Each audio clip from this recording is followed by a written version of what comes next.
استحकाम Pakistan party में फिरदौस आशिक अवान साहिबा के साथ एक बहुत बड़ा हाथ हो गया है और इसके साथ ही रूसी बेड़ा जो कि जैसे कि आप खबरों में सुन रहे हैं पाकिस्तान कराची की बंदरगाह पर पहुंच चुका है और उसके साथ ये कहा जा रहा है कि पेट्रोलियम मसनूआत की कीमतें जो है तकरीबन 200 तक लाने की तैयारी की जा रही है। सिर्फ ये पेट्रोलियम मसनूआत की कीमतें कम होंगी या ये कितना बड़ा पैगाम आलमी दुनिया को दिया गया है। और तीसरी बात कि लोग इस बारे में बहुत ज़्यादा परेशान है कि आवाम को रिलीफ आखिरकार किस सूरत में दिया जा सकता है। बिस्मिल्लाहिर्रहमानिर्रहीम, अस्सलाम वालेकुम। आप देख रहे हैं एएनबी इंफोटेनमेंट और मैं हूँ आपका होस्ट नदीम हैदर। इस्तेकाम पाकिस्तान पार्टी, जहांगीर तरीन का नाम किसको नहीं मालूम, और यही देखने में आ रहा था और इस पर बहुत सारे तज्जियात हो रहे थे। एक बहुत बड़ा बम सियासी मैदान में गिरेगा और उसकी आवाज़ बहुत दूर दूर तक दिखाई देगी, लेकिन जो सारा मामला है उसके बरक्स दिखाई दे रहा है कि पहला शो जो कि आपने इस्तेकाम पार्टी के ऐलान का सुना, वो भी आपके सामने कितनी बड़ी तादाद में लोग शरीक थे और अक्सर लोग जो थे वह सर झुकाकर सर पकड़ के वहां पर बैठे हुए थे। पहले जिन अफराद ने सर पकड़ा हुआ था वो तो शायद उन्होंने हाथ अपने सर से हटा लिया है, लेकिन इस वक्त डॉक्टर फिरदौस आशिक अवान साहिबा बहुत ज़्यादा कोई परेशान है। उनको समझ नहीं आ रही कि उनके साथ हुआ क्या है, क्योंकि जो उनके ओहदेदारान का इस वक्त ऐलान किया गया है उसके अंदर अलीम खान साहब को बना दिया गया है सदर। अलीम खान साहब क्या होंगे? सदर होंगे। और उसके साथ जो है आमिर कियानी साहब को जनरल सेक्रेटरी बना दिया गया है और जो वजीर इतलात या तर्जमान का ओहदा दिया गया है वो ओन चौधरी साहब को दिया गया है। ओन चौधरी साहब को वजीर इतलात या तर्जमान का ओहदा देना कुछ ऐसा ही है कि एक आप ड्रामा देखा करते थे बाअदब बामुलाहिजा होशियार बादशाह सलामत के सामने जब एक लिस्ट पेश हुई तो उसमें एक अंगूठा लगा हुआ था, बाकी सबके दस्तखत थे और एक शख्स का अंगूठा लगा हुआ था। बादशाह सलामत ने पूछा कि ये अंगूठा किसका है, तो उन्हें बताया गया कि ये अंगूठा वजीर तालीम का है। जैसे अंगूठा वजीर तालीम का है वैसे ही ताल्लुक आप बना सकते हैं वजारत इत्तलात या तर्जमान का ओन चौधरी साहब के साथ। ओन चौधरी साहब के बारे में आप बहुत अच्छे तरीके से जानते हैं, उनकी कोई तारीफ यहाँ पर जितनी की जाए वो कम है, लेकिन अगर ओन चौधरी साहब को ये कह दिया जाए कि ये कोई 10-15 सहाफ़ी बैठे हुए आप एक प्रेस कॉन्फ्रेंस करके दिखा दें तो उनके लिए बहुत ज़्यादा दुश्वार होगा। लिहाजा कुछ समझ नहीं आ रही कि एक जैसा कि कहा जा रहा था एक बड़ी सियासी जो है ताकत आपके सामने आ रही है, लेकिन अब ये चीज़ें वाज़ेह होती जा रही हैं कि ये एक डमी पार्टी से ज़्यादा नहीं है जिसके अंदर ऐसे रहनुमा जिनको सूट करता था, जैसे डॉक्टर फिरदौस आशिक अवान है, पीपल्स पार्टी के अंदर भी वजीर इत्तलात रही और उसके साथ साथ जो है आपने देखा कि पीटीआई के अंदर भी उन्हें ये मनसब सौंपा गया। लेकिन हमने जब उन डॉक्टर फिरदौस आशिक अवान साहिबा से रब्ता किया और उनसे पूछा कि ये क्या हुआ, थोड़ा सा आप हमें भी बता दीजिए, तो उन्होंने इसका ये जवाब दिया तो कि भाई मैंने अभी तक नोटिफिकेशन नहीं देखा, जब नोटिफिकेशन मैं देख लूंगी तो उसके बाद मैं फैसला करूंगी। लिहाजा इस्तेकाम पाकिस्तान पार्टी जो कि आपने नाम से ये जाहिर हो रहा था कि ये पाकिस्तान के इस्तेकाम के लिए काम करेगी, अभी उसका अपना इस्तेकाम इस वक्त खतरे में पड़ चुका है। एक तरफ तो ये सूरत हाल है कि इमरान खान साहब को जो लोग छोड़ के जा रहे थे और वो दूसरे घर तलाश कर रहे थे तो उन्हें कोई इतना अच्छा घर इस वक्त नहीं मिल रहा जहां पर जाकर अपना वो वजूद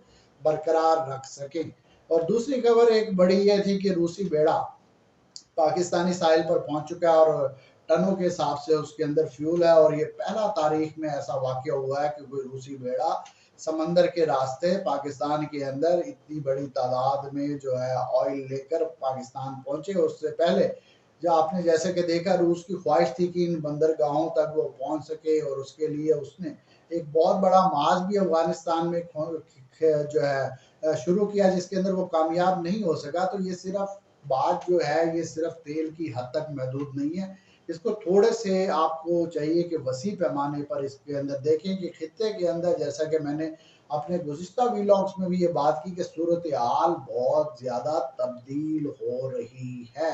जैसा कि इसहाक डार साहब ने भी कहा कि IMF के अलावा भी हमारे पास बेपनाह ऑप्शन हैं जिनको हम पब्लिकली डिस्कस नहीं कर सकते। वो ऑप्शन जो है खुल के हमारे सामने आ रहे हैं, क्योंकि इस खित्ते में हमने ये देखा کہ جہاں پر ایران اور سعودی عرب جو کافی عرصے سے ایک دوسرے کے دشمن تھے، ان کے درمیان نہ صرف چائنا نے دوستی کرائی اور اس کے ساتھ ساتھ نہ صرف سعودی عرب پاکستان کے اندر انویسٹمنٹ کر رہا ہے، اور پاکستان نے نہ صرف ایران کے ساتھ اپنے تعلقات بہتر کیے ہیں بلکہ رشیا سے بھی وہ تیل کی خریداری جس کی صرف باتیں ہو رہی تھی اس کو عملی جامہ موجودہ دور میں پہنایا جا چکا ہے۔ لہٰذا یہ کہنا غلط نہیں ہوگا کہ اس وقت اگر کوئی بھی شخص یہ سوچ رہا ہے کہ امریکی حمایت کے ساتھ وہ دوبارہ اقتدار میں آ سکتا ہے یا اپنی جو مشکلات ہیں ان میں کمی واقع کر سکتا ہے، تو شاید یہ اس کی فی الحال اب تک کی جو صورتحال ہے اس کے اندر خام خیالی ہو۔ آنے والے دنوں میں کچھ صورتحال تبدیل ہوتی ہے، اس کے بارے میں تو خیر کچھ نہیں کہا جا سکتا کیونکہ پاکستان میں آئے دن ایک نئی صورتحال ہوتی ہے، اور اس وقت عوام کو ایک بڑا ریلیف جو ہے بجٹ کے اندر دیا گیا ہے، لیکن ابھی تک عوام جو ہے اس پریشانی کا شکار ہے کہ جس تیزی کے ساتھ مہنگائی کے اندر اضافہ ہوا تھا، کیا یہ 30 سے 35% یہ آیا کہ ہے کیا، کس طریقے سے انہیں ملے گا، کیا یہ اس قابل ہو جائیں گے کہ وہ اپنے اخراجات کو بخوبی جو ہے وہ اٹھا سکیں۔ لہٰذا اس وقت حکومت کی ترجیحات جو ہیں، اگر وہ یہ چاہتی ہے کہ عمران خان صاحب جن کا ایک پورا جو ہے ویژن ہے اور اس کے ساتھ ساتھ ان کی ایک شخصیت جو کہ ابھی بھی لوگوں کے ذہنوں کے اندر موجود ہے، ان کو نکالنے کا صرف یہی طریقہ ہے کہ عوام کو زیادہ سے زیادہ ریلیف دیا جائے۔ جہاں پر عوام کو ریلیف دینے کی بات کی جا رہی ہے تو بہت سارے ایسے سیکٹر ہیں جن کے اندر پرائسز اوپر تو ہو جاتی ہیں ان کو، لیکن نیچے لانا ایک بڑا مشکل کام ہوتا ہے۔ لہٰذا صرف روس سے تجارت کر کے اگر آپ یہ سوچ رہے ہیں کہ خطے کی صورتحال تبدیل ہو جائے گی تو دیگر آپشنز کے اوپر بھی آپ کو غور کرنا چاہیے، جس کے اندر ہندوستان بھی پاکستان کی تجارت کے لیے ایک بہت بڑا آپشن ہے، اور بہت سارے لوگ اب اس پر بات کرنا شروع ہو گئے ہیں کہ چائنا اور انڈیا اگر آپس میں بہت ساری دشمنی کے باوجود، اکثر وہاں پہ بھی سرحدوں پر ماس کھلا رہتا ہے، لیکن اس کے باوجود ان دونوں ملکوں نے اپنی تجارت ختم نہیں کی۔ لہٰذا پاکستان کو بھی چاہیے کہ اگر اس عوام کی یہاں پر رہنے والے لوگوں کی اگر کوئی بھی بہتری چاہتے ہیں تو انہیں چاہیے کہ اگر ایران سے تجارت کھول رہے ہیں،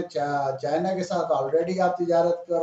کر رہے ہیں، روس سے بھی آپ نے تجارت شروع کر دی، تو ان دونوں ہمسایہ ممالک میں اگر تھوڑی سی بہتری لائی جائے تو وہ اس خطے کی عوام کے لیے بہت زیادہ بہتر ہوگا۔ اسی کے ساتھ مجھے اجازت دیجیے اور اپنا خیال رکھیے گا۔ اللہ کے بعد